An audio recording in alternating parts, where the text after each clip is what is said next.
안녕하세요. 도서 마케터이자 편집자 김민희입니다. 세상이 빠르게 변화하고 있습니다. 그리고 세계사도 변화하고 있습니다.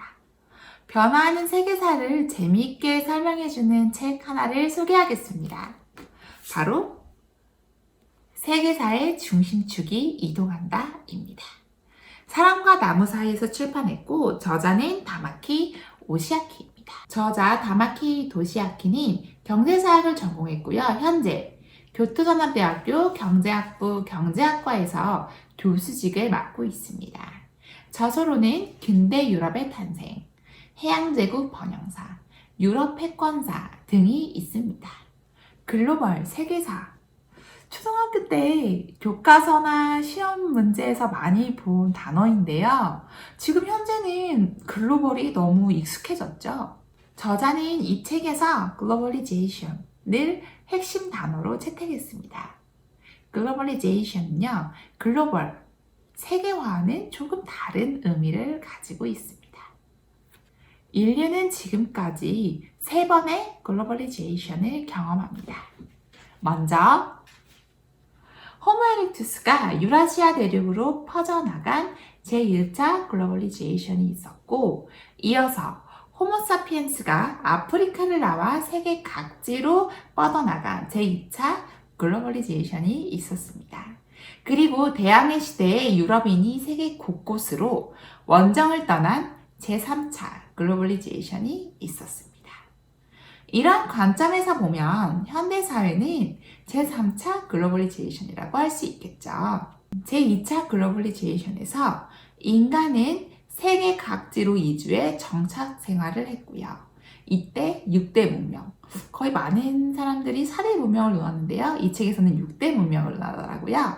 6대 문명을 탄생시키며 농경 생활을 시작했습니다. 모두 다 잘 아시겠지만 여기에서 말하는 6대 문명은 이집트 문명, 메소포타미아 문명, 황하 문명, 마야 문명, 인더스 문명, 그리스 로마 문명을 이야기합니다.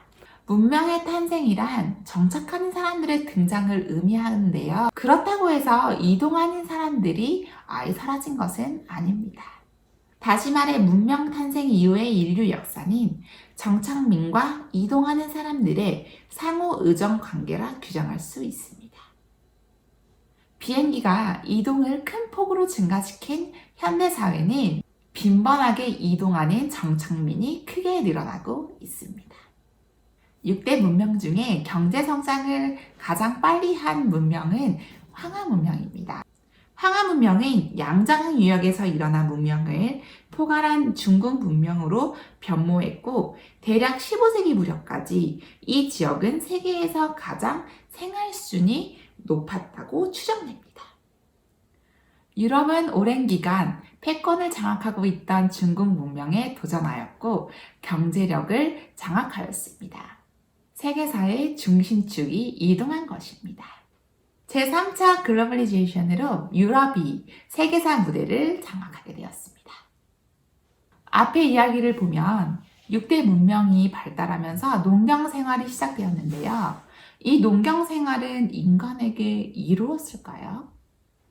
정착은 인간에게 이로운 일이었을까요? 인간은 왜 정착하여 농사를 하기 시작했을까요?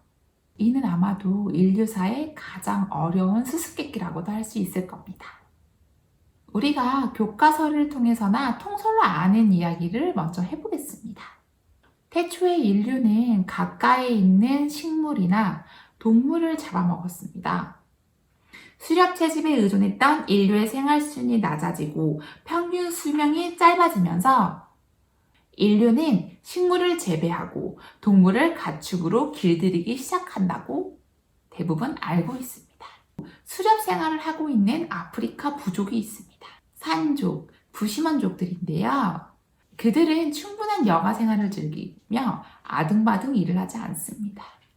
산족의 하루 섭취 칼로리량은 2140칼로리로 충분한 영양을 받고 있습니다.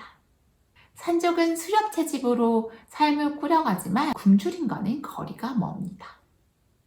1만 년 전에 수렵 채집을 했던 우리 인류도 별반 다르지 않았을 것입니다. 수렵 채집에서 농경 생활로 전환하며 사람들의 생활 수준이 향상되었다는 믿음이 퍼졌지만 실제는 정반대입니다. 믿기지 않으신다고요? 그러면 이 주장을 뒷받침한 근거를 말씀드리겠습니다. 그리스와 터키에서 발견된 유골에서는 빙하기 말인 1만 년 전 수렵 채집민의 평균 신장이 남성 180cm, 여성 168cm인데 비해 서기전 3000년에 살던 농민의 평균 신장은 남성 126cm, 여성 152cm로 오히려 수렵 채집민이 더 컸다고 합니다. 이를 근거로 수렵 채집민들의 영양 상태가 더 양호했다는 것을 볼 수 있습니다. 미국에서 발견된 유골도 이 주장을 뒷받침해주고 있습니다. 농민은 수렵 채집민과 비교해 영양 부족으로 사기질 결손이 50%나 많았다고 합니다. 이 지역 유골을 조사한 결과 농사 짓기 전 사람들의 평균 수명은 26세였으나 농사를 시작한 후에는 19세로 크게 줄었다고 합니다. 농경 생활을 하는 사람들의 영양 상태가 열악하고 결핍된 생활을 했다는 주장이 점점 사실로 판명되고 있습니다. 농경 생활의 문제점은 그럼 무엇일까요? 어떤 이유로 평균 수명이 줄어든 걸까요? 평균 수명이 짧아진 데에는 세 가지 이유가 있습니다. 첫째, 수렵 채집민들의 식단은 다양했습니다. 초기 농민이 구할 수 있는 식량은 한두 종류로 한정되었고 열량도 부족해 영양 상태가 좋지 못했습니다. 둘째, 아주 적은 수의 작물에 의존하다 보니 만일 그 작물이 잘 자라지 못하면 순식간에 굶주림에 직면할 위험을 항상 안고 살아야 했습니다. 농경 생활은 수렵 채집 생활보다 식량 확보가 불안정했습니다. 셋째, 사람들이 한 곳에 모여 농사를 지으며 살고 다른 지역 사람들과 상품을 교환하는 과정에서 기생충과 전염병이 폭발적으로 증가했습니다. 결핵과 설사는 농경사회 이전에는 존재하지 않았고 결핵과 패스트는 대도시가 생길 때까지 발생하지 않았습니다.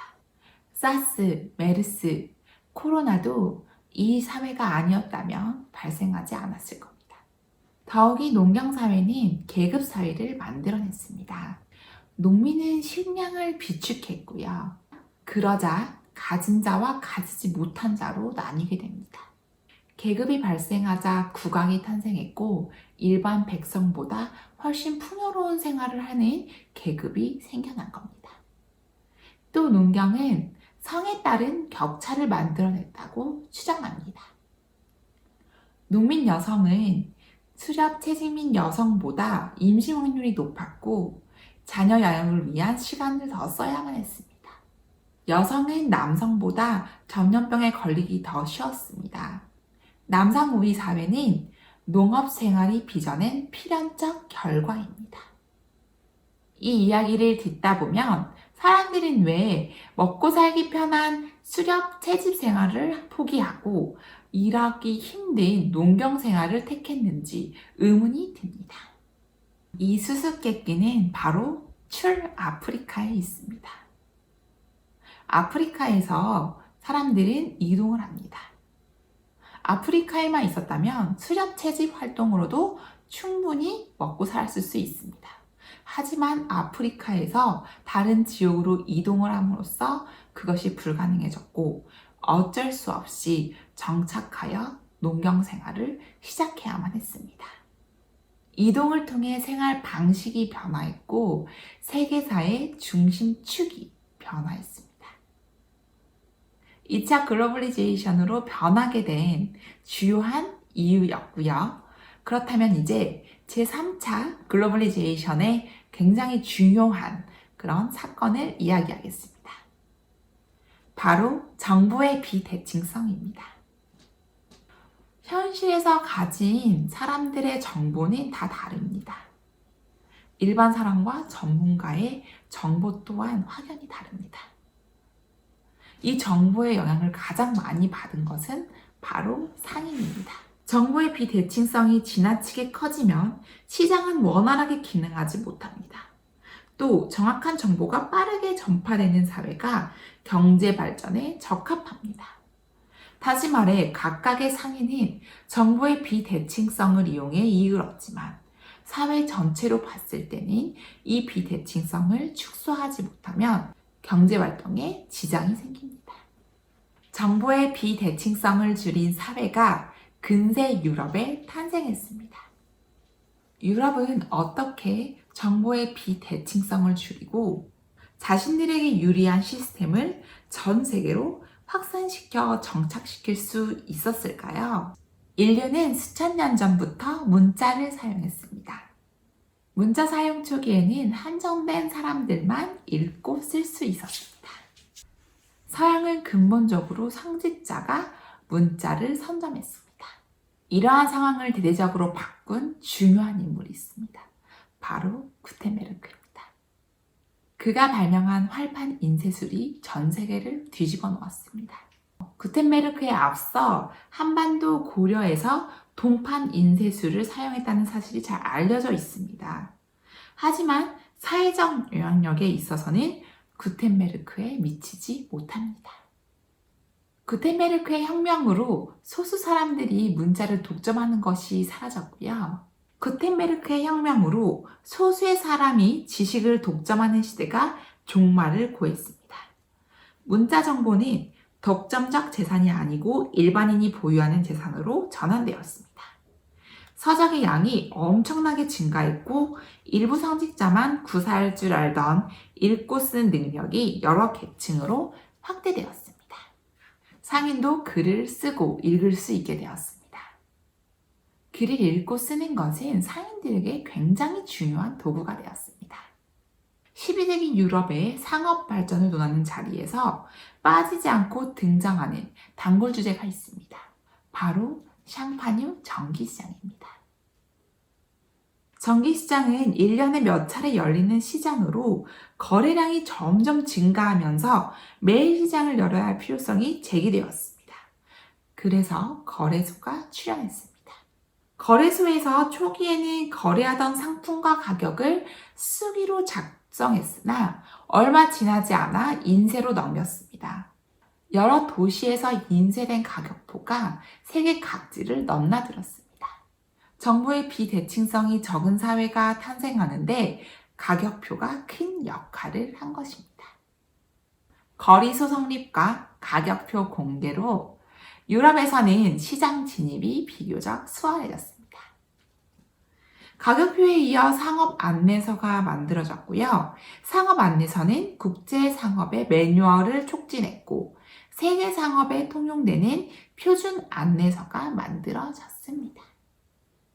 유럽은 단순히 군사력이라는 하드 파워뿐만 아니라 활판 인쇄술이라는 소프트 파워로 세계를 지배합니다.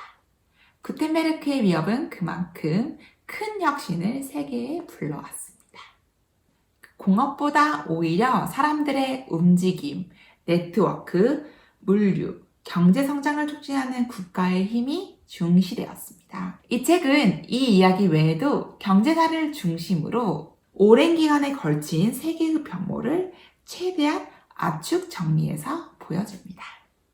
세계사의 중심축 변화를 알고 싶다면 세계사 중심축이 이동한다. 이 책을 추천합니다.